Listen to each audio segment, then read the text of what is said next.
Hello and welcome back to Game Domain. A few months back in late spring, we made a video predicting that Nintendo would put together and launch a compilation port title commemorating the 35th anniversary of the Super Mario franchise.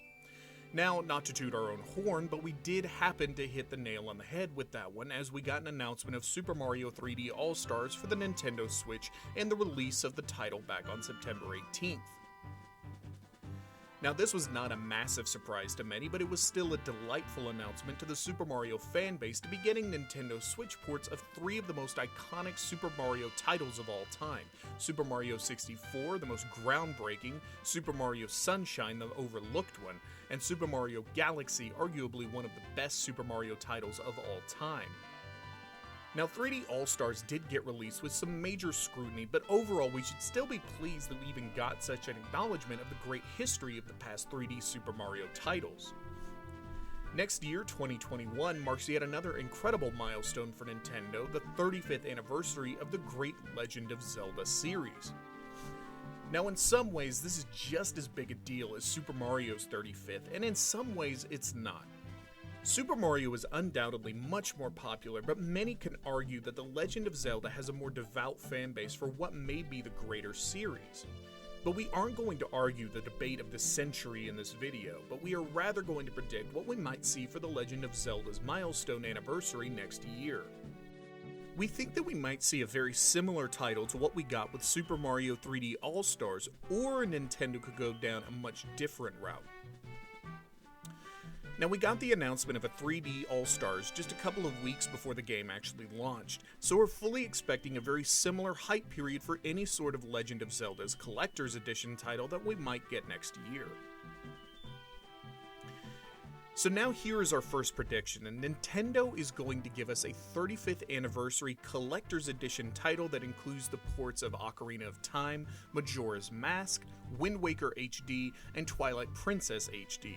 Yes, this is a massive package for just one game, but let's be real, it's not very hard for Nintendo to port the HD remasters of Wind Waker and Twilight Princess to the Switch, because they literally have to do zero touching up on those titles and just have to rework the controls and get it to emulate on the Switch.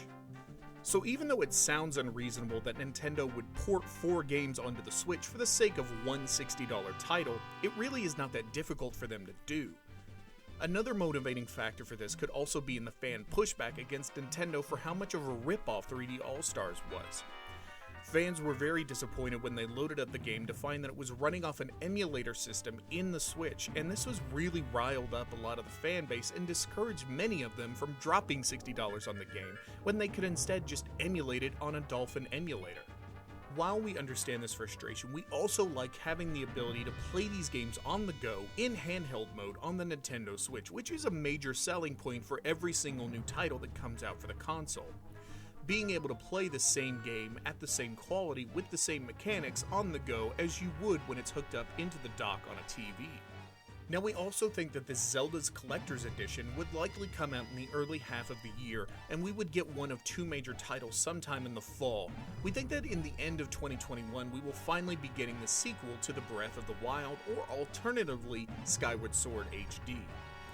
The window for Skyward Sword HD Remaster is narrowly closing, and Nintendo is going to have to get this remaster out during the Nintendo Switch's lifespan in order to sell very well, because sooner or later the fanbase, who is nostalgic for that game, is going to age out of die-hard fandom. The sequel to Breath of the Wild was announced back in June of 2019, and since then we have gotten absolutely no word from Nintendo on what stage of development that title is in. Making an HD remaster of Skyward Sword would certainly be less cost and time consuming for Nintendo, so they could be getting this done by 2021 instead of releasing the sequel to Breath of the Wild.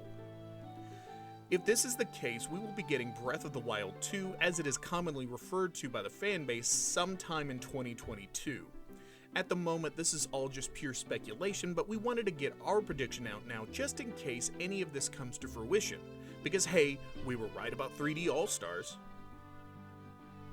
Thank you for watching today's video. Tell us what you thought of today's video down in the comments section below. Don't forget to click subscribe and leave a like on today's video, as well as check out some of our other recent uploads. Make sure you also check out the links in the description, as there you will find the link to our Patreon and to join our Discord. Join our Discord to connect with our staff here at the channel, as well as participate in the great Domain Legion content we have going on there. Our Discord is open to all gaming fans, as we now have over 660 fans of the channel and gamers talking about what we love to do every single day. So come on and join to participate in this great community. We would once again like to thank you guys for all of your incredible support, and thanks for watching today's video. We will see you next time.